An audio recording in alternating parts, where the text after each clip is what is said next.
Let's get you all the updates on the SIR showdown that's not just now limited to Bihar but is also now playing out in Tamil Nadu.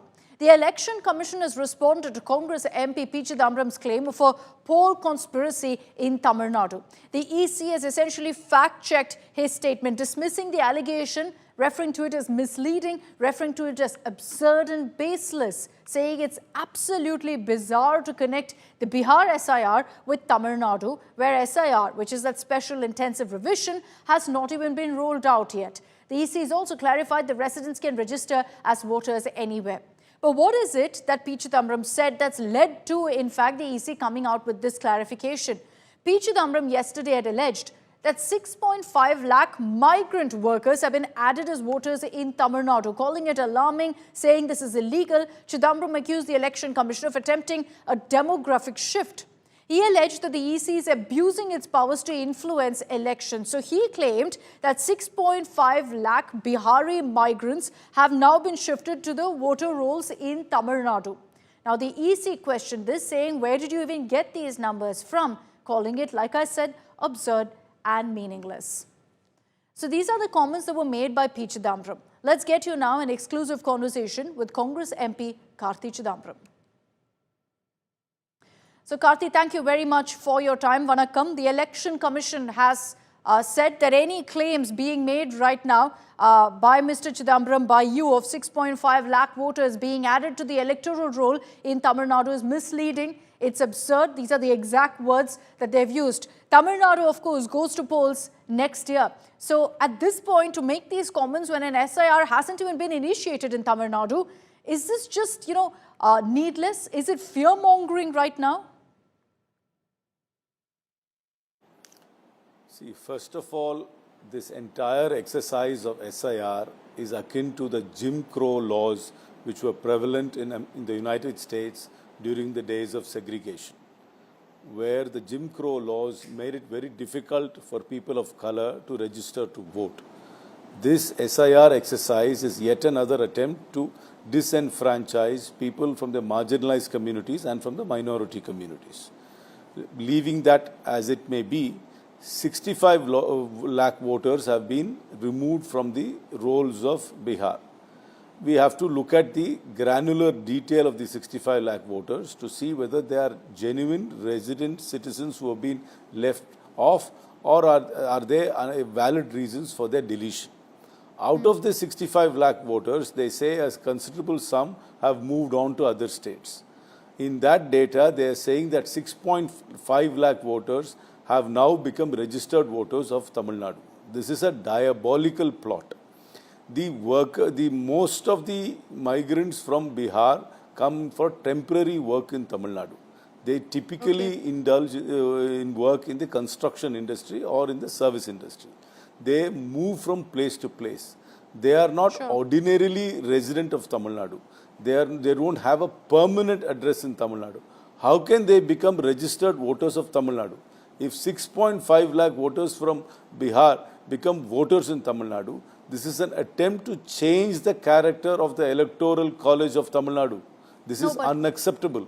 This is a diabolical plot to change the electoral character of the entire electorate of Tamil Nadu.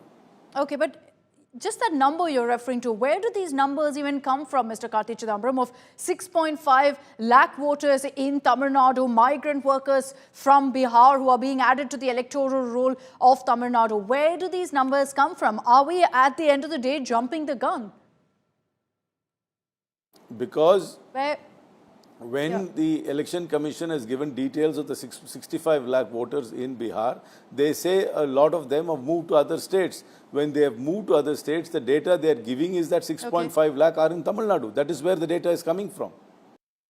No, so, okay, let's refer to another aspect of this, the definition of an ordinary resident. Just to go deeper into that argument, we don't have those numbers. The EC has made it very clear. I reiterate that. But having said that, Section 20 of the Representation of the People Act of 1950 defines an ordinary resident. So if anyone is living in Delhi, hails from Tamil Nadu, they become a voter in Delhi. If I have documents now of Delhi, I'm from Tamil Nadu, yes. But, because I'm from Tamil Nadu, but I live in Delhi, I vote in Delhi. So similarly, those who were from Bihar, if they live in Tamil Nadu, they are voters in Tamil Nadu now.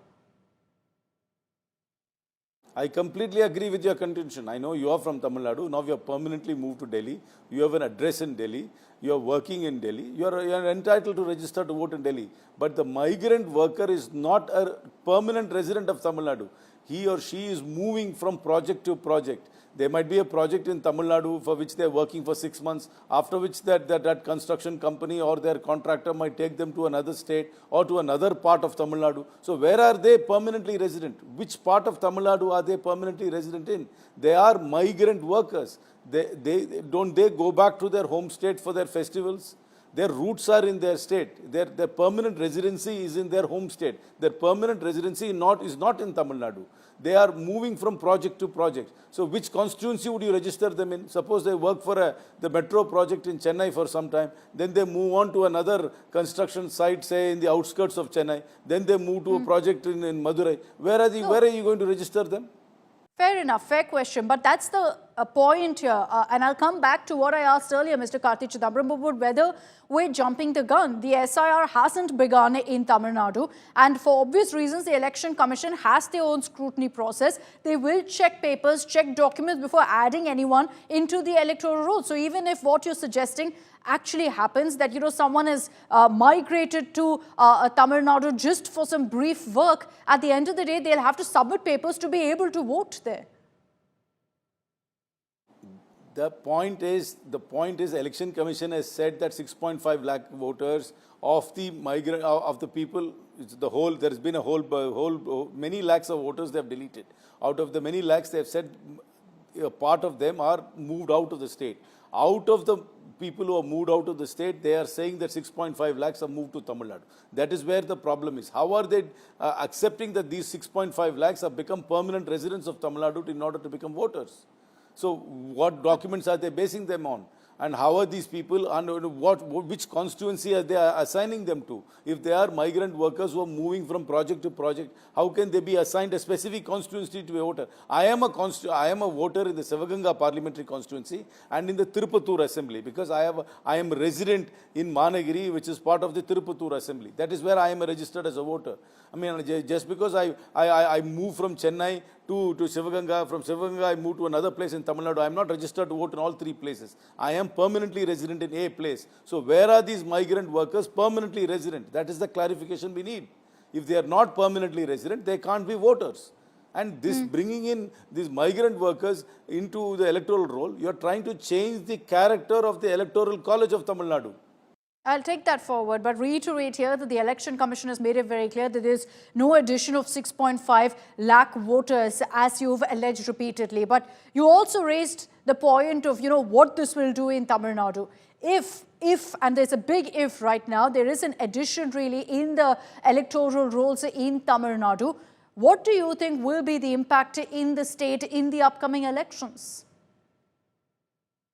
I don't know, suddenly if you add, say, 50,000 voters to an assembly, or 10,000 voters to an assembly segment who are not rooted to Tamil Nadu, I don't know what their concerns are. I mean, what is their social connect with the place? What is their economic connect to the place? They are there only for a project. So it can have very serious repercussions. The weightage of the permanent resident goes down. I don't know how these 10,000 people will vote. I mean, leaving that aside. But the weightage of the permanent resident goes down. That is unacceptable.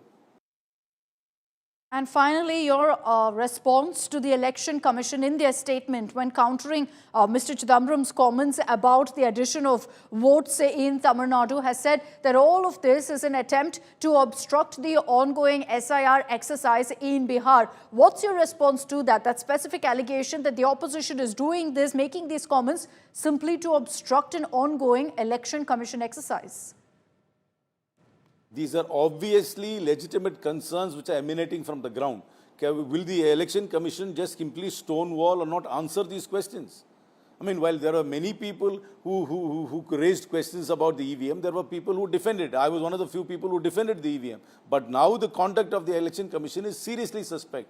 They must first of all should not have done this SIR exercise just a few months before the election. They should have given adequate time for people to verify their documents, to call if they are deleted. They should be given enough time to appeal, and then they should share the data. We have been asking for the Election Commission to share the data in an electronic format, and they refuse to do it.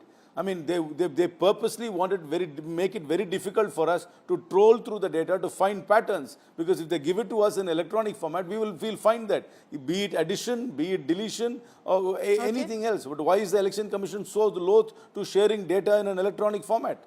Fair enough. You're seeking clarity, you're seeking transparency from the Election Commission. Fair demand. Thank you very much, Karti Chidambaram, for your time and for joining us here on India Today.